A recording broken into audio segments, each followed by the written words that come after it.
Bonjour à tous, mon nom est François Letarte. Bienvenue sur ma chaîne JDR D30, une chaîne consacrée aux jeux de rôle sur table avec une vie de rôliste.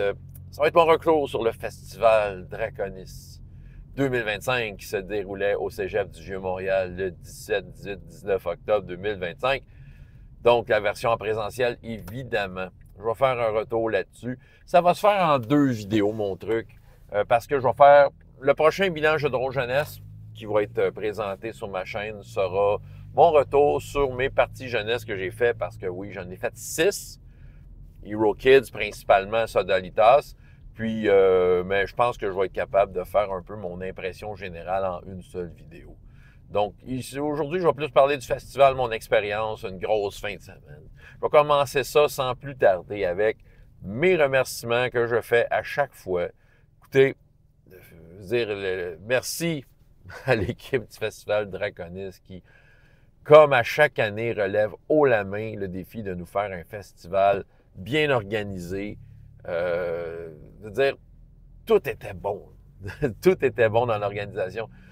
Tout était sur la coche. Ça fait plusieurs années. À chaque fois, il s'améliore de plus en plus. J'avoue que j'ai été témoin aussi un peu de la préparation parce que j'ai participé à certaines de leurs réunions, puis je leur ai donné un coup de main sur un des aspects. J'ai tenté de contacter des médias Internet pour essayer de faire passer le message du festival. Donc, fait que j'ai assisté à certaines de leurs réunions. Je vois qu'ils sont organisés. Ils tiennent compte des autres années, des affaires qui, des fois, fonctionnaient moins bien, puis ils sont toujours en mode solution, trouver quelque chose pour faire en sorte que ça soit agréable pour tout le monde. Puis, c'est ça. Fait qu'encore une fois, ils déploient du temps, de l'énergie là-dessus. Ils le font bénévolement, je tiens à le mentionner encore une fois. Puis, c'est vraiment un festival de qualité. Puis, je dis, il était excellent cette année. Mais je suis sûr qu'il va être encore meilleur l'année prochaine. C'est ça. Donc, merci encore à toute l'équipe. C'était merveilleux. Ouais, ça a été une grosse fin de semaine pour le festival, mais pas pour les raisons habituelles. Je suis arrivé au festival, j'étais fatigué. Je veux pas arriver, bon, je veux pas vous raconter du négatif nécessairement, là, mais j'avoue que ces temps-ci, je suis fatigué en général. Puis le vendredi, c'est la première année que j'allais pas au festival le vendredi parce que j'étais impliqué dans une autre activité, la Nuit des Sans-Abri qui avait lieu le 17 octobre. Là, moi, j'étais celui de Saint-Hyacinthe. Puis là, j'ai le sentiment que Draconis puis la Nuit des Sans-Abri va pas mal tout le temps être les mêmes dates d'année après année. Fait que c'est ça, je vais prioriser la Nuit des Sans-Abri par conviction personnelle, puis parce que c'est des gens qui, là aussi, c'est une belle organisation. Là, je suis supposé parler de jeux de rôle, mais c'est une autre organisation avec des gens avec qui j'ai le goût de donner du temps aussi pour, c'est ça, pour faire en sorte que la nuit soit un succès là aussi. Fait que la première nuit, c'était pas ça. Bruno est venu coucher chez nous. Bruno Tremblay, Alphonse Naza. Celui qui fait les RPG Week, si jamais vous savez pas c'est qui. Puis ça, Alphonse fait, je pense que ça fait la 3e année, là, dans le fond, que je l'héberge pendant le festival, parce que pour lui, c'est sûr, c'est une formule gagnante. J'y vais de toute façon. Fait que lui, dans le fond, on embarque dans le même trajet, puis on y va. Pour lui, c'est ça. Fait que, il économise en temps et en argent. Donc, on est... c'est ça. Fait que c'est très agréable tout ça. Merci Bruno. On a passé des bons moments ensemble dans le road trip. Puis c'est ça, après la nuit des sans-abri, comme de fait, il est venu chez nous pour coucher. Le lendemain matin, on est parti. Moi, j'avais mes parties jeunesse que je vais vous raconter, comme j'ai dit dans une autre vidéo. Mais tu sais, c'était vraiment le fun. Mais c'était très intense. Comme je dis, j'étais bien fatigué. Fait que j'étais supposé jouer dans une game de Simbaro, mais je l'ai annulé. J'avais comme besoin de prendre le temps de manger, prendre le temps de faire mes affaires. J'ai même fait une petite sieste dans mon char. Mais j'ai pas perdu mon temps pour autant en termes de jeu de rôle. Au lieu de jouer, je suis allé m'asseoir à la table pendant un bout de temps, la table de DM à cravate. Je faisais une game de Star Wars utilisant le système Fate. Je pense que c'est ça. J'ai jamais eu l'occasion de jouer dans une de ces parties. Je n'entends que de bons commentaires du DM à cravate. Que de ça. Que du bon. Il a déjà été joueur dans une partie à Draconis avec moi une fois. Mais c'est ça, outre ça, on se jase de la vie. Mais c'est ça, c'est la première fois que je le voyais aller, puis j'ai vu à quel point que le gars maîtrise son truc. Veut dire, il ride son truc. Là. Il est en plein contrôle de ce qui se passe. Il est à l'écoute de ses joueurs. Il est rapide. Il est rapide en termes de réponse quand les joueurs proposent de quoi. Il est capable de rapidement de donner suite. Puis c'est ça, puis évidemment, il maîtrise, comme je dis, il est en plein contrôle, il maîtrise le système Fate, là, veut dire, c'est son système, ça paraît. Donc, voilà, moi j'ai trouvé qu'il faisait vraiment bien ça. Hein. À un moment donné, je vais peut-être avoir l'occasion de pouvoir embarquer dans un de ces games.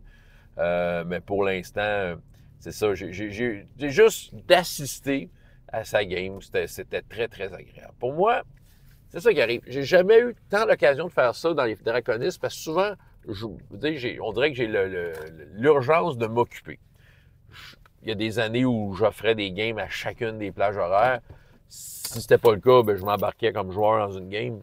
C'est ça, on dirait que c'est faux que je fasse du jeu de rôle, mais c'est la première année que je prends juste le temps de m'asseoir et de regarder une game. Puis je trouve que c'est ça, c'est tellement la place pour ça. Draconis, il y a des tables partout. On pourrait faire le tour des tables de même, puis juste regarder ce qui se passe, essayer de comprendre. Puis c'est ça, je pense que c'est Jean-Serge le jeu de rôle qui disait qu'il faisait ça. Puis je pense que c'est ça, c'est comme une activité de draconiste qui est comme une activité en parallèle, mais que je trouve très enrichissante. Moi, en tout cas, j'ai bien aimé voir le DM à cravate. Le samedi du soir, j'étais dans une partie de Brain Soda 2 qui était donnée par mon fils. Puis c'était dans le cadre du MJ Academy. Dans le fond, le MJ Academy, c'est que, tu sais, c'est comme chaque partie qui avait MJ Academy, il y avait comme une mention. Puis les joueurs qui s'embarquent là-dedans, ils s'engagent à être indulgents face au meneur de jeu. Et le but, c'est de faire en sorte que le meneur de jeu fasse son truc, puis qu'après, on fasse un débrief, qu'on donne nos commentaires, puis qu'on donne des conseils. Tu sais, c'est selon la partie. Souvent, ça va être adressé à des MJ débutants, tout ça. Mon fils n'est pas si débutant que ça.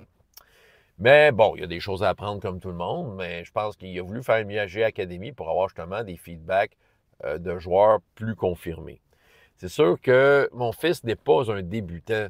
Je veux dire, le jeu de rôle, depuis que je lui en fais faire, depuis qu'il a peut-être 5 ans, il a toujours été intéressé au jeu de rôle. En tant que joueur, il a une expérience quand même riche. Il a joué avec des jeunes de son âge, il a joué avec des adultes. Il a essayé vraiment beaucoup de systèmes différents pour son âge. Tu sais, les jeunes de 14-15 ans qui ont touché au jeu de rôle dans leur vie, là, la majorité n'ont fait que donjon.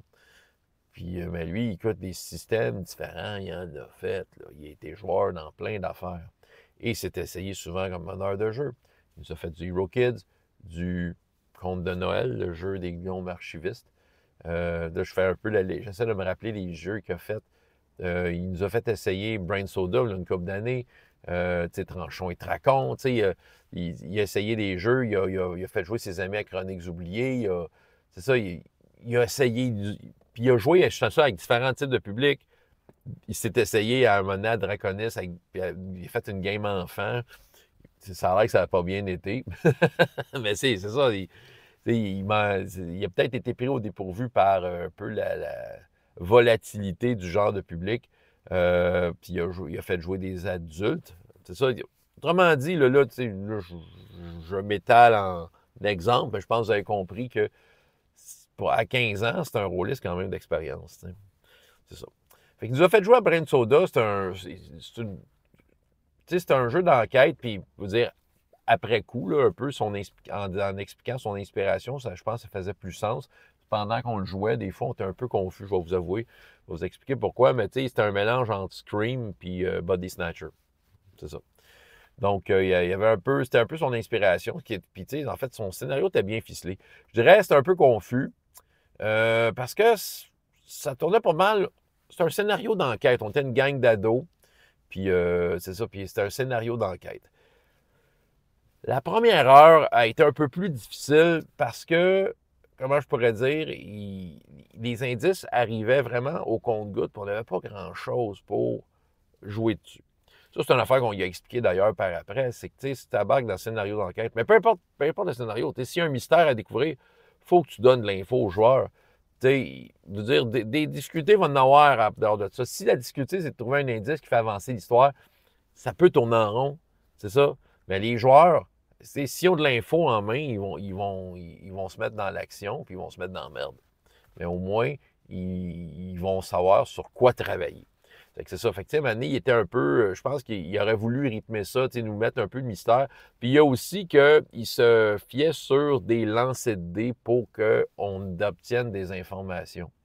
L'affaire avec Brain Soda, et ça aussi, c'est une affaire que je vais essayer d'étudier, là, parce que ça m'intrigue. Mais Brain Soda est très avare de succès. Il n'en donne pas beaucoup. C'est un jeu que, tu sais, la majorité des jets de dés se fait avec un des 10. Puis il faut que tu sais égal ou moins ta caractéristique. Mais moi, vous dire, les caractéristiques, là, à moins que ce soit ta caractéristique majeure, tu as un ou deux. Tu as une chance sur 10 des fois de l'avoir. Fait que c'est ça. Mais je me dis, écoute, les concepteurs du jeu, ils s'en sont bien aperçus, là. Il y a sûrement une raison. Probablement que là aussi, peut-être que même pour lui. Parce que je trouve que Brain Soda, je dirais, c'est le seul côté, je dirais, négatif dans le design, c'est ça. Mais encore là, il y a peut-être une raison. Il y a peut-être une façon d'interpréter ça. Parce que Brain Soda, ce que c'est un genre de jeu qui simule un film d'horreur.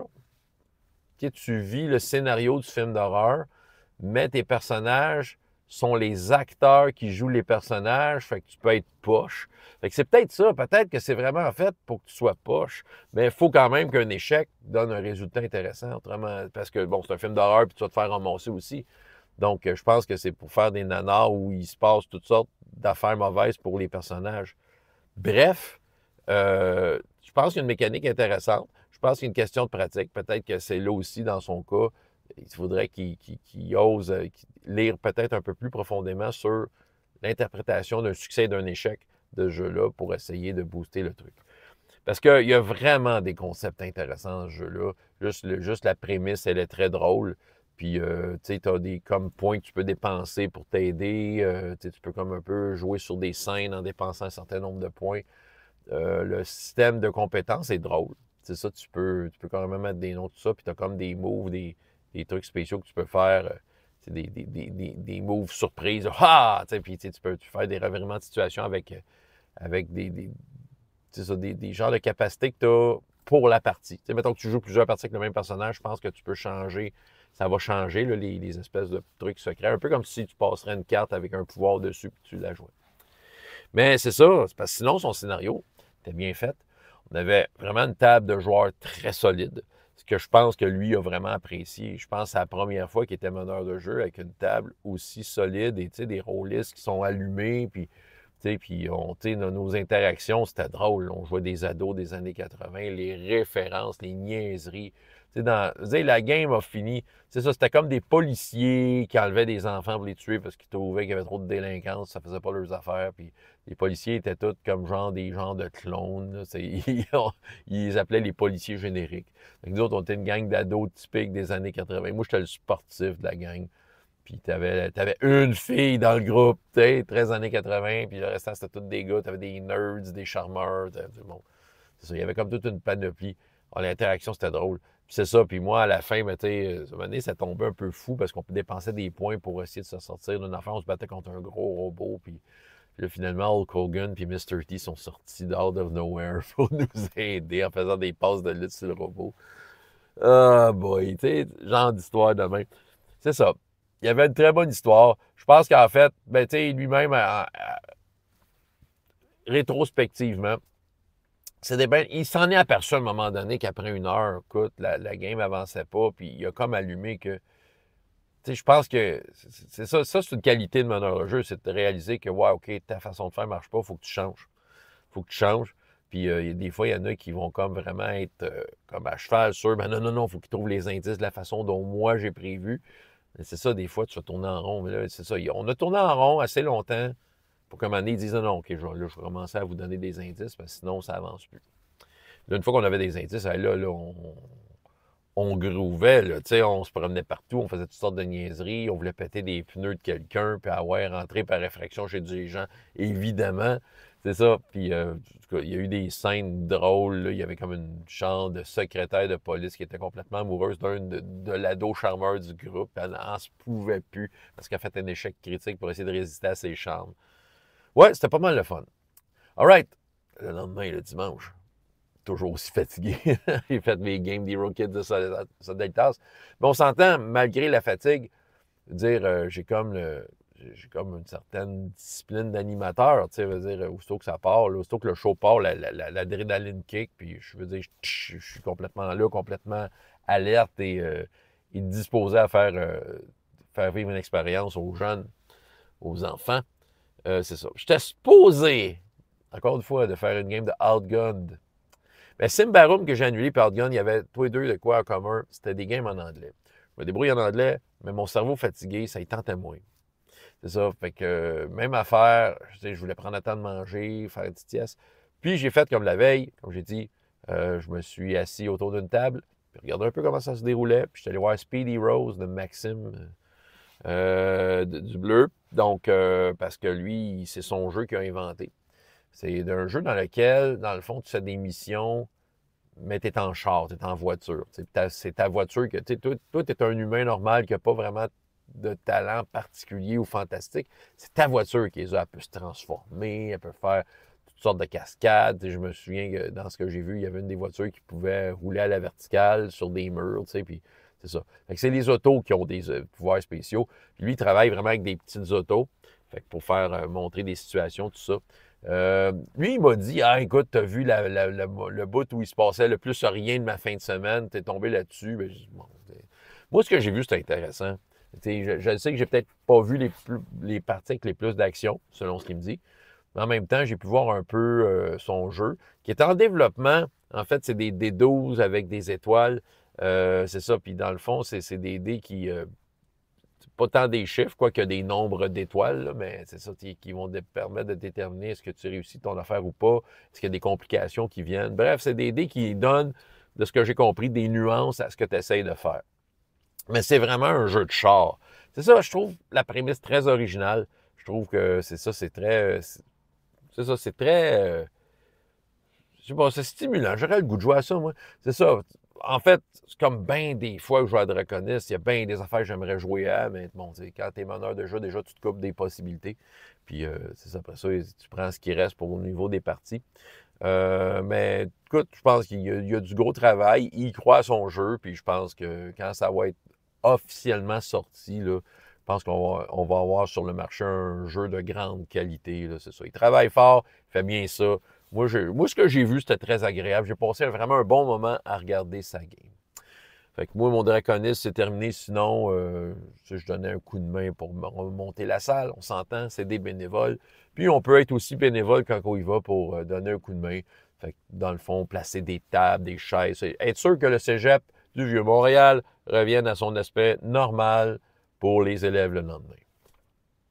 C'est très agréable. J'ai déjà hâte, en fait, à l'année prochaine. On dirait qu'à chaque année, quand c'est fini, c'est comme on voudrait que ça continue un peu. C'est ça, on voudrait en avoir un peu plus. Mais bon, c'est ça. C'est juste d'être patient. Mais un an dans cette visite, dans cette perspective-là, ça va arriver vite. On va être encore au rendez-vous l'année prochaine. Je vais sûrement faire du Hero Kids. Je vais sûrement faire du Sodalitas. Je ne sais pas si je vais faire d'autres jeux de rôle en tant que meneur de jeu. Mais reste que, c'est ça, j'ai déjà hâte parce que c'est ça, c'est l'engouement est là. C'est ce que j'avais à vous dire, François Letarte, JDR Détrante, et jusqu'à la prochaine fois, il y a autant de plaisir dans la vie que dans les jeux. Au revoir.